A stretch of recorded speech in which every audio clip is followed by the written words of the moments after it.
Okay, folks, that Russian space probe going to Phobos never made it into orbit, never fired its secondary boosters, so if they can't get this fixed in the next couple of days, they're either going to have to blow it out of the sky or let it fall to Earth with all the toxic fuel that it's got on it.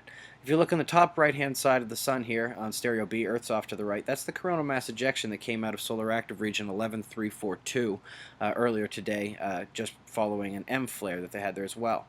You can see here, Earth also off to the right, you can see a coronal mass ejection coming out of the southern hemisphere before the big one coming out of the top. Looking here on the SDO AIA on the bottom left, you can see the first coronal mass ejection lift off, and there's the big one coming off the top from 11342.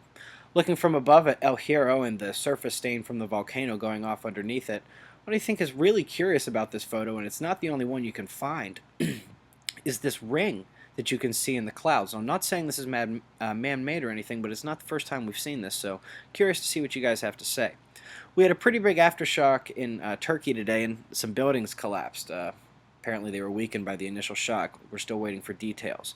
Two nuclear events in the United States today, one in Michigan and one in Idaho, where some workers were actually contaminated with plutonium, and some others were exposed. In Alaska, they're really bearing, in the Bering Sea, they're really buckling down for the storm that's coming, and there were some earthquakes under the Katla volcano, and remember folks, that's a big one. Smoke ring would go all the way around the world.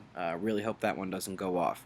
Looking up for a HARP update here, we can look on the total electron content, and you can see we're way above normal, which is between 20 and 25 on this chart. Even yesterday, where we didn't go as high as predicted, we were still way above normal. Also above normal, the critical frequencies on our F2 layer, and F1 layer for that matter. But basically, this is indicating that our ionosphere is really strong. It's getting a lot of solar plasma that's coming through our magnetosphere. So let's watch the sun, folks, and let's watch what's going on with Italy. Be safe.